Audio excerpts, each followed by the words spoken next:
When you ask the same question twice from your teacher, reaction be like एकदम चुप रहिए। What's up everybody, this is Rohit and welcoming you all in this channel S4 Studies। और आज इस video में electric charge and field जो कि class 12 physics का पहला चैप्टर है, इस चैप्टर का एक और इंपॉर्टेंट कॉन्सेप्ट जिसका नाम है गॉस लॉ को आज अच्छी तरीके से समझने वाले हैं। और साथ ही साथ हम इसके क्या करेंगे, PYQ। अभी मजा आएगा ना वीडियो। तो इस चैनल को सब्सक्राइब करो, बेल आइकन को प्रेस करो। तो भाई गॉस लॉ की डेफिनेशन तुम्हारे सामने में, पहले मैं इस चीज़ को पढ़ा देता हूँ। तो states that Gauss theorem states that the total electric flux भी आप इसे कह सकते हैं, through a closed surface is 1 epsilon not times the net charge enclosed by the closed surface. क्या कह रहा है?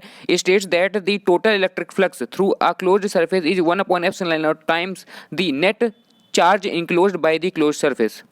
अब यार यहाँ पे समझने के लिए गॉस थ्योरम को तुम्हें यहाँ पर इलेक्ट्रिक फ्लक्स से तुम्हें पता होना चाहिए कि ये इलेक्ट्रिक फ्लक्स जो कि एक स्केलर क्वांटिटी होती है जिसकी यूनिट न्यूटन मीटर स्क्वायर पर कूलॉम होती है, जिसे फाई से डिनोट करते हैं, जो कि एक स्केलर क्वांटिटी होती है। ये क्या होता है? तो ये क्या होता है, इसके लिए तुम्हें इसके पहले वाले जो वीडियो है उसको देखना होगा, जिसकी लिंक डिस्क्रिप्शन बॉक्स में दे रखी है मैंने।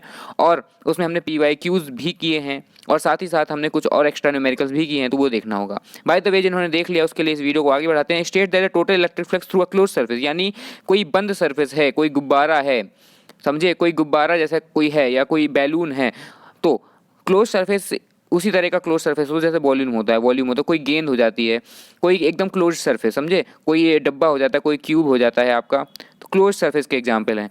So close surface 1 epsilon not times the net charge मतलब आपका पूरा, अगर मान लीजिए -Q है, +Q है, फिर से -Q है, -2Q है, फिर +Q है, इस तरह की अगर मान लीजिए एक क्लोज सरफेस के अंदर इतने सारे चार्ज है, तो इन सभी का सम आपको इनकी पोलैरिटीज़ के साथ इनका सम रखना होगा। उसके बाद जो नेट चार्ज आएगा, यहाँ पे मान लीजिए कितना आया, यहाँ पे -3 -4 और -4 में +2 हटाया तो -2Q आया, तो -2Q अपॉन एप्सिलॉन नॉट उस क्यूब का, मान लीजिए क्यूब के अंदर है चार्जेस, तो उस क्यूब का फ्लक्स हो जाएगा 1 upon epsilon not times the net charge, वही ये नेट चार्ज रहा, और 1 अपॉन एप्सिलॉन नॉट टाइम्स हो गया enclosed by the total closed surface. समझे, ये बात हुई।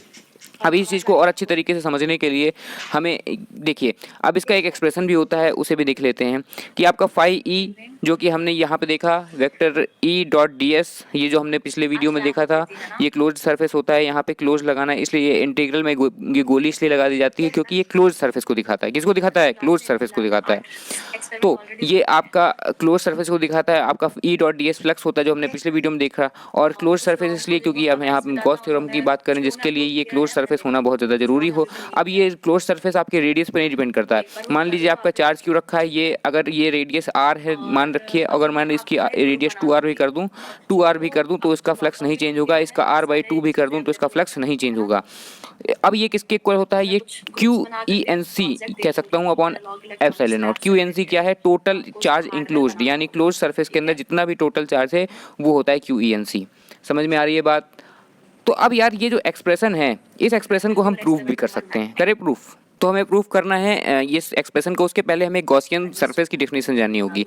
अब जैसे इंक्लोज्ड करते हैं किसी चार्ज को, तो एनी हाइपोथेटिकल मतलब एज्यूम कर लिया हमने, एनी हाइपोथेटिकल क्लोज्ड सरफेस होना चाहिए इंक्लूडिंग अ चार्ज, जो चार्ज को इंक्लोज करे वो आपके गॉसियन सरफेस होते हैं। यानी मान लीजिए यहाँ पे जो क्यू चार्ज है इस 2r रेडियस वाले जो सर्किल या स्फीयर के अंदर अगर इंक्लोज है, तो ये एक गॉसियन सरफेस मान लेते हैं हम कि ये एक गॉसियन सरफेस है। या फिर मान लीजिए क्यू चार्ज को मान लिया हमने कि ये आर रेडियस के स्फीयर के अंदर इंक्लोज्ड है, तो ये एक हाइपोथेटिकल आपका माना हुआ आपका गॉसियन सरफेस हो जाता है। इसी के साथ अब हम अपने इस प्रूफ को शुरू करते हैं। मान लेते हैं आपका एक स्फीयर है, और इस स्फीयर में आपका एक चार्ज Q आपका इंक्लोज्ड है। आपका मान लेते हैं यहाँ पर एक सरफेस है, ये सरफेस मान लेते हैं एक छोटा सा ds सरफेस जिसका एरिया आपने ds दे रखा है, और वेक्टर इसलिए लगा देते हैं क्योंकि ये आपका इसकी डायरेक्शन जो है नॉर्मल होती है n कैप की डायरेक्शन में, और आपकी इसी चार्ज की वजह से इलेक्ट्रिक फील्ड भी आपकी इसी डायरेक्शन में है। ठीक है, इलेक्ट्रिक फील्ड भी इसी डायरेक्शन में है। और ये आपका स्मॉल एलिमेंट है, हमने इसकी लाइंस ज्वाइन कर दी हैं, और इसकी रेडियस हम मान के चलते हैं r।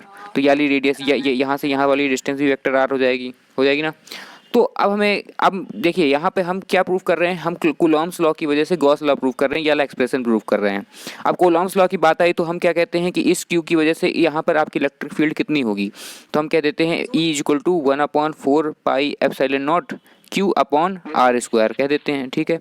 अब आप जानते हैं phi is equal to vector E dot D S होता है, या डी फाई आप कह सकते हैं उसको, D phi is equal to vector E dot D S, क्योंकि हमने स्मॉल सरफेस डी एस ले रखा है, तो phi is equal to vector E dot vector D S हो जाता है। अगर हम इसको मान के चलें कि आपका टोटल सरफेस मतलब फाई E कंप्लीट फाई मान लेते हैं, यानी पूरे स्फेयर का मान सकते हो, मतलब हमने इंटीग्रेट कर दिया, आप मान के चलिए vector E dot D S हमने इसको इंटीग्रेट कर दिया, ठीक है। तो अब ये इसको क्या लिख सकते हैं, ई डी एस कॉस थीटा लिख सकते हैं। अब कॉस थीटा क्या लिखेंगे, ये स्फेयर है और स्फेयर के जो नॉर्मल होता है वो हमेशा टेंजेंट, स्फेयर के किसी पॉइंट में टेंजेंट के नॉर्मल होता है आपका ये नॉर्मल वेक्टर, ठीक है। तो ये कॉस थीटा की वैल्यू क्या हो जाएगी, इलेक्ट्रिक फील्ड और एन कैप के बीच में एंगल यहाँ पे आपका 0 डिग्री है, तो कॉस 0 डिग्री की वैल्यू 1 हो जाती है। तो अब यहाँ पे लिख देता हूँ उसको ई डॉट डी एस बचा, क्योंकि कॉस 0 डिग्री आपकी 1 हो गई। तो अब यहाँ पे इसको इंटीग्रेट करना होगा, अब इसका इंटीग्रेशन होगा, अब डी एस का इंटीग्रेशन करना है तो ई को हम बाहर लेते हैं, डी एस का क्या इंटीग्रेशन हो सकता है भाई, इसका जो इस पूरे स्फीयर का जो एरिया होगा, अब एरिया क्या होगा 4 पाई आर स्क्वायर होगा, 4 पाई आर स्क्वायर होगा, ठीक है। तो अब ये E into 4 pi R square निकालिए, आपका फाई ई आ गया। अब क्या करना है, अब आपने ई की वैल्यू भी निकाल रखी है, अब phi E equal to E into 4 pi R square है, ई की वैल्यू आपने निकाल ही रखी है, क्या निकाल रखी है 1/4 pi epsilon naught Q upon R square multiplied by 4 pi R square, ये आपकी ई हो गई याला, और याला आपका 4 pi R square, 4 pi cut जाएंगे, आर स्क्वायर कट जाएगा, क्या आ जाएगा क्यू अपॉन एप्सिलॉन नॉट। अब यहाँ पे ये क्यू कौन सा है, ये क्यू वही क्यू है जो इस गॉसियन सरफेस के अंदर था। अब वीडियो को और ध्यान से देखना, क्योंकि अब गॉस लॉ से रिलेटेड और कुछ इंपॉर्टेंट पॉइंट्स हम डिस्कस करने वाले हैं। देखो, गॉस लॉ के बारे में हम और अच्छी तरीके से समझते हैं। देखिए, पहली बात तो ये है, जैसे कि अगर आपका कोई गॉसियन सरफेस दिया है, अगर वो कोई गॉसियन सरफेस दिया है तो उसके अंदर जितने भी चार्जेस हैं उनका एल्जेब्रिक सम, जितना एल्जेब्रिक सम, वैसे मैंने शुरुआत में बताया आपका माइनस क्यू है 2Q है, फिर प्लस क्यू है, फिर माइनस क्यू है, तो अब इसका नेट चार्ज कितना होगा, माइनस प्लस खत्म, ये माइनस में, तो इसका नेट फ्लक्स, अगर नेट क्यू इंक्लोज ही अगर 0 है तो आपका जो फ्लक्स होने वाला है वो 0 होने वाला है। अगर गॉसियन सरफेस यहाँ रखा हुआ है और आपका जो चार्ज है क्यू वो बाहर है, तो इस गॉसियन सरफेस से जाने वाला फ्लक्स भी आपका 0 होगा। ये कुछ इंपॉर्टेंट चीज़ें हैं। और अगर एक इंपॉर्टेंट चीज़ ये है, जैसे कि मैंने कहा कि अगर मान लीजिए आपका ये गॉसियन सरफेस है, इसके अंदर हमने क्यू चार्ज रखा, तो इसके जाने वाला flux Q upon epsilon not हो गया।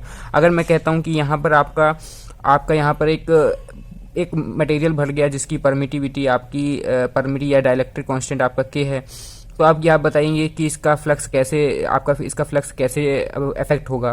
तो आपको कुछ नहीं करना है, उसमें बता देना है कि इसका अपॉन में आपका यहाँ के हो जाता है, क्या हो जाता है कि डाइलेक्ट्रिक कांस्टेंट यहाँ मल्टीप्लाई हो जाता है। तो ये कुछ चीज़ें हैं, इसका ध्यान रखना है। और जैसे ही गॉसियन सरफेस है, तो ये गॉसियन सरफेस के लिए एक और चीज़ है कि आपका कोई शेप ज़्यादा कंपलसरी नहीं होता, बस उसे इंक्लोज होना चाहिए, वो किसी भी तरीके का हो, वो इंक्लोज होना चाहिए, यानी वो बंद होना चाहिए कम्प्लीटली, उसे ओपन सरफेस नहीं होना चाहिए। जैसे कि मान लीजिए आपका मतलब कि क्लोज्ड होना चाहिए, कम्प्लीटली क्लोज्ड, जैसे आपका स्फीयर हो गया कम्प्लीटली क्लोज्ड होता है, उसी तरह कोई भी सरफेस चलेगा, लेकिन बस वो कोई भी इंक्लोज्ड या क्लोज्ड सरफेस चलेगा तो वो क्लोज्ड ज़रूर होना चाहिए।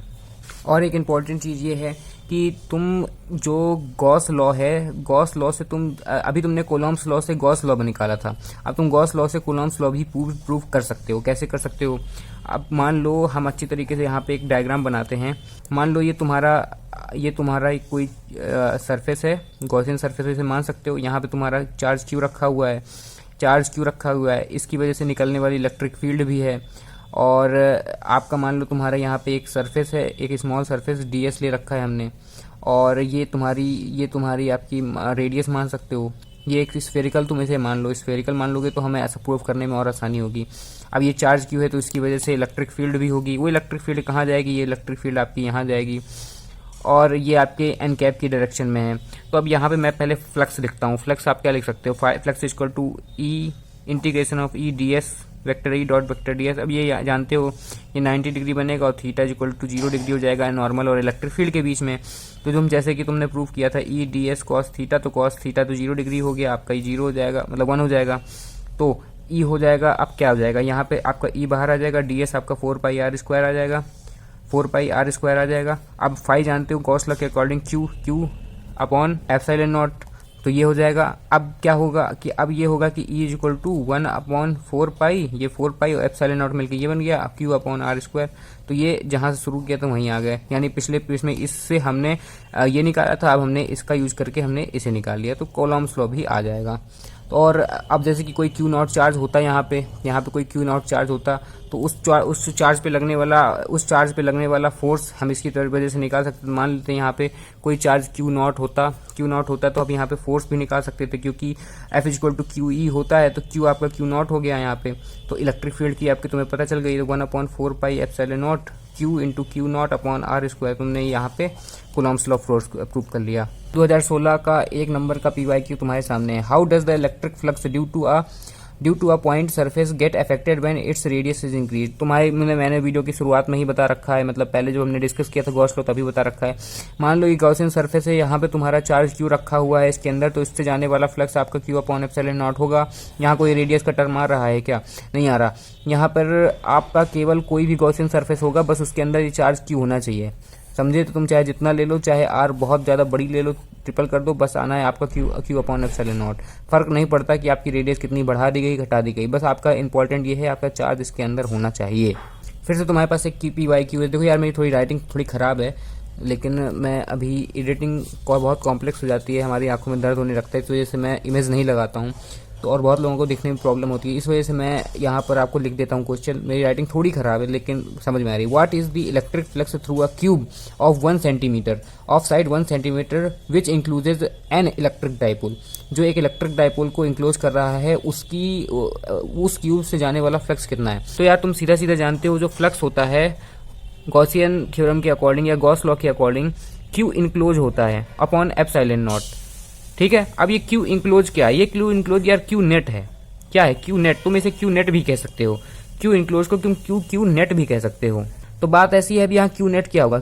अब डाइपोल की डेफिनेशन क्या होती है? डाइपोल का मतलब होता है कि एक इक्वल पॉजिटिव चार्ज है, एक इक्वल ही नेगेटिव चार्ज है, यानी दोनों का मैग्नेट्यूड इक्वल है और एक फिक्स डिस्टेंस से आपकी दूरी है। तो अब यहाँ पे एक पॉजिटिव चार्ज है, एक नेगेटिव चार्ज है। जब तुम इस पॉजिटिव चार्ज का इस नेगेटिव चार्ज के साथ सम अप करोगे तो ये तो जीरो हो जाएगा, तो Q नेट जीरो हो जाएगा, तो फ्लक्स कितना जीरो हो जाएगा? कोई दिक्कत नहीं।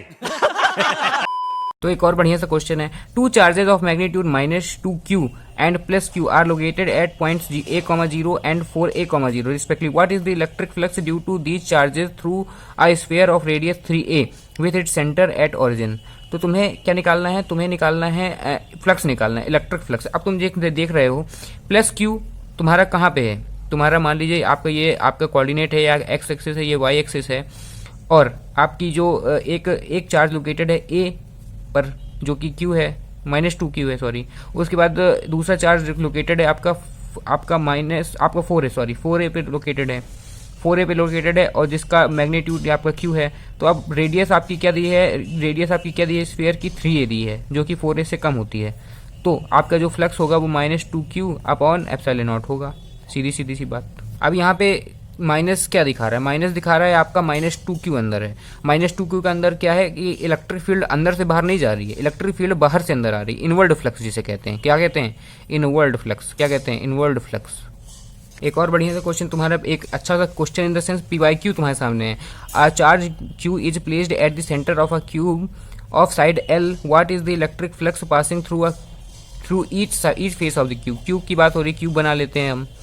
अब क्यूब के कितने चेहरे होते हैं? क्यूब के कितने चेहरे होते हैं? क्यूब के होते हैं आपके कितने चेहरे होते हैं? क्यूब के होते हैं आपके 6 चेहरे।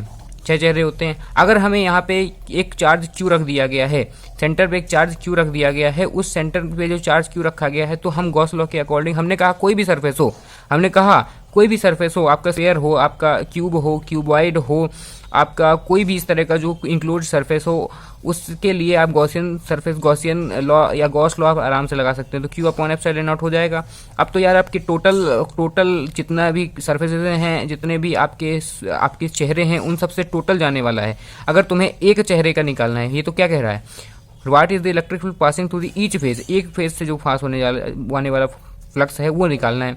तो आपका Q जो आपका निकालना है, तो Q आप जिसे कह सकते हैं Q कह सकते हैं। आप क्वेश्चन में पूछा गया आपका Q फ्लक्स, तो phi Q is equal to Q upon 6 epsilon not.